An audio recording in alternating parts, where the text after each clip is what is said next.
কোনো টিমকে আপনি মানে লাইট হিসেবে নেওয়ার কিছুই নাই। আপনি লাইট হিসেবে যখনই নেবেন তখন আপনি ক্রস করেন। আমার কাছে মনে হয় কেউ লাইট হিসেবে নিয়েছে।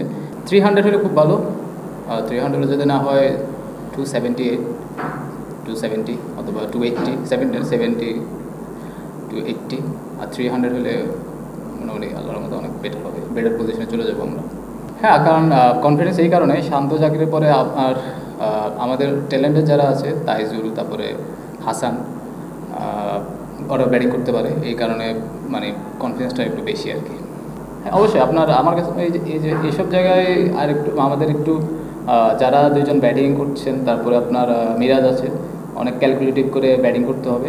আর কোন সময় ওদের খেলাটা একটা সময় কালকে সকালে হয়তো খুব হার্ড হয়ে আসবে, তো ওই সময়টা আমাদের একটু খুব ক্যালকুলেটিভভাবে ব্যাটিং করা লাগবে। আবার কোন একটা সময় দেখবেন যে খেলাটা হয়তো ছাড়বে, তো আমরা আবার একটা সময় আসবে আমরা খেলাটা ধরবো।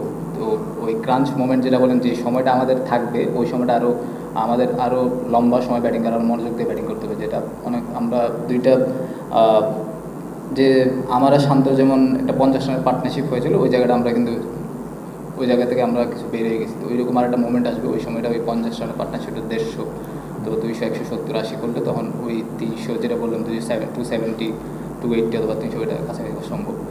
অবশ্যই এখানে দেখেন আমি প্রিপারেশন ওয়াইজ যেটা বললেন যে 5 দিন হয়তো প্রিপারেশন নিয়েছে, প্রিপারেশন মানে আমার কাছে মনে হচ্ছে খুব একটা ভালো প্রিপারেশন। যাক আলহামদুলিল্লাহ, দাও যতটুকু হয়েছে আলহামদুলিল্লাহ।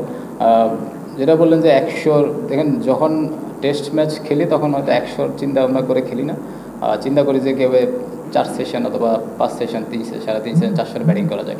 তো ওই হিসেবে চিন্তা করলে আমি যে সিনিয়র ব্যাটসম্যান, ওই হিসেবে চিন্তা করলে আমার কাছে মনে হয় যে আমি 2 ইনিংসে সেট হয়ে আউট হয়েছি। দেখেন আমি ম্যাক্সিমাম হয়তো 1 সেশন খেলতে পেরেছি। 1 সেশন সিনিয়র প্লেয়ার হিসেবে 1 সেশন কোনোভাবে এটা কাম্য না। আমার কাছে মনে হয় যে আমি যদি 3 সেশন ব্যাটিং করতে পারতাম আরও, তাহলে হয়তো ফার্স্ট ইনিংসে, সেকেন্ড ইনিংসে ভালো একটা পজিশনে চলে যেতে পারতো। এটা আসলে মানে আপনি যেভাবে বলছেন ওই জিনিসটা ওইরকম না। আপনি মুশফিক ভাইও রান করুক, আমিও রান করি, শান্তও রান করি, শেষের দিকে আপনি যদি ট্যালেন্টাররা যদি আপনার 50 রানও যোগ করে, ওই 50 রানের কারণে কিন্তু ম্যাচ জিতে। ওই অর্থে বলেছি যে আমি ট্যালেন্টারও ভালো ব্যাটিং করতে পারি, তার মানে যে আমরা ট্যালেন্টারের উপরে নির্ভরশীল।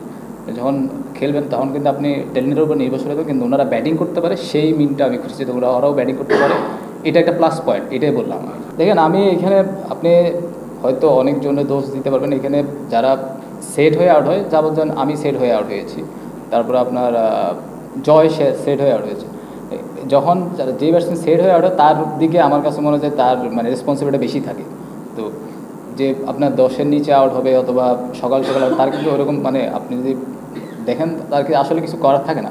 তো যারা সেট হয়ে আউট হয় তাদের মানে রেসপন্সিবিলিটি বেশি। তো আমার কাছে আমার রেসপন্সিবিলিটি অনেক বেশি ছিল, ওই দায়টা হয়তো আমার নিতে হবে, হয়তো আমার জয়েরও নিতে হবে জিনিসটা। এক্সট্রা বাউন্স আর শর্ট বলের মধ্যে পার্থক্য হচ্ছে আমার কাছে মনে হয় যে জয় যে বলে আউট হয়েছে সেটা আপনার 4 মিটার 5 মিটার থেকে এক্সট্রা বাউন্স করছে, কারণ ওই বোলারই একমাত্র, কারণ ও 6 ফিট কত 6 ফিট 8, 7 ফিট মনে হয় অলমোস্ট, তো ও এক্সট্রা বাউন্স পায়। তো আমার কাছে মনে হয় যে ওই জায়গাটা আপনার যে আপনি যেটা বলেন শর্ট বলে, সে একটা হলো শর্ট বলে আর এক্সট্রা বাউন্স যখন হয় তখন অনেক সময় ব্যাটসম্যানের কিছু করার থাকে না, কিন্তু ওর ভিতরে আপনার অ্যাজ এ ব্যাটসম্যান হিসেবে আপনার অপশনটা খুঁজে নিতে হবে কীভাবে আপনি ওই জিনিসটা মিনিমাইজ করতে পারেন, কীভাবে আপনি এটা ম্যানেজ করতে পারেন। টপ অর্ডার কেন আমি আমারটাই বলতে পারবো, আমি হয়তো আরেকজনের মনের ভিতরে কী করছে সেটা আমার পক্ষে বলার ডিফিকাল্ট ভাই। আপনি যেটা বললেন যে হ্যাঁ আমরা লাস্ট মানে 2-3 সিরিজ ধরে আমাদের বোলিং ভালো হচ্ছে, কিন্তু আমাদের ব্যাটিংটা ওইভাবে আমরা মানে কনসিস্টেন্টলি ভালো করতে পারছি না, এটাই একটা দায় আমার কাছে মনে হয়। আর জিম্বাবুয়ে দেখেন আপনি যখন ইন্টারন্যাশনাল ম্যাচ খেলবেন, আপনার এখানে কোনো টিমকে আপনি মানে লাইট হিসেবে নেওয়ার কিছুই নেই। আপনি লাইট হিসেবে যখনই নেবেন তখন আপনি ক্রস করেন। আমার কাছে মনে হয় কেউ লাইট হিসেবে নিয়েছে, তো আমার কাছে মনে হয় সবার জন্য একটা নতুন সুযোগ, আর সামনে আমাদের টেস্ট চ্যাম্পিয়নশিপের অংশ আছে। যদি দেখেন আপনি যে লাইট হিসেবে নিতেন, তো আপনার যেন উইকেটটা কিন্তু অনেক চ্যালেঞ্জিং, একটু চ্যালেঞ্জ আছে। অন্য সময় আমরা কী হয়, আমরা ফ্ল্যাট উইকেট তৈরি করি অথবা স্পিন উইকেট তৈরি করি, ওই ইয়াতে আমরা চলে যেতাম। তো আমার কাছে মনে হয় যে আপনি যেটা বলছেন ওইটা আমার কাছে মনে হয় যে অন্যদেরটা আমি বলতে পারবো না, আমি আমারটাই বলতে পারবো।